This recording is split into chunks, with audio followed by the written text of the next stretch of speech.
Governor വരുന്നതറിഞ്ഞിട്ടും ക്യാമ്പസിനകത്ത് SFI സ്ഥാപിച്ച banner നീക്കാത്തതിൽ Calicut സർവകലാശാല വിസിക്കെതിരെ നടപടിക്ക് സാധ്യത.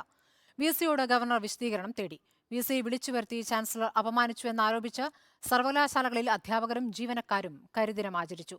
സർവകലാശാലകളെ ഗവർണർ സംഘർഷഭരിതമാക്കുകയാണെന്ന് ഉന്നത വിദ്യാഭ്യാസ മന്ത്രി ആർ ബിന്ദു കുറ്റപ്പെടുത്തി.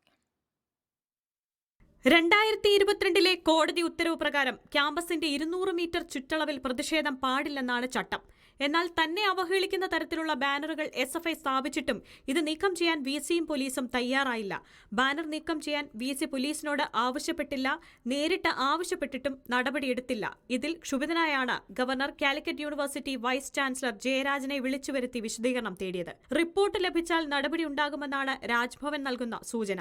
എന്നാൽ വിശദീകരണമല്ല, ബാനർ കെട്ടിയതിൽ റിപ്പോർട്ട് നൽകാനാണ് ചാൻസലർ ആവശ്യപ്പെട്ടതെന്ന് വിസി ഡോക്ടർ MK ജയരാജ് വ്യക്തമാക്കി. കാലിക്കറ്റ് വിസി വിളിച്ചുവരുത്തി ഗവർണർ അപമാനിച്ചെന്നാരോപിച്ച് സംസ്ഥാനത്തെ സർവകലാശാലകളിൽ അധ്യാപകരും ജീവനക്കാരും കരിദിനം ആചരിച്ചു. മനഃപൂർവ്വം അദ്ദേഹത്തെ അപമാനിക്കണമെന്ന് കരുതിക്കൂട്ടി തന്നെ പൊതുജന മധ്യത്തിൽ വെച്ച് അദ്ദേഹത്തോട് ആക്രോശിക്കുന്നത് എല്ലാ മാധ്യമങ്ങളിലൂടെയും നമ്മൾ കണ്ടിട്ടുള്ളത്. ആ പ്രവൃത്തിക്കെതിരായ പ്രതിഷേധമാണ് ഇന്ന് ജീവനക്കാരുടെയും അധ്യാപകരുടെയും ഭാഗത്തുനിന്ന് ഉയരുന്നത്. കുട്ടികളുമായുള്ള പഞ്ചഗുസ്തി അവസാനിപ്പിച്ച് ഗവർണർ സർവകലാശാല വിടണമെന്ന് ഉന്നത വിദ്യാഭ്യാസ മന്ത്രി ആർ ബിന്ദു ആവശ്യപ്പെട്ടു.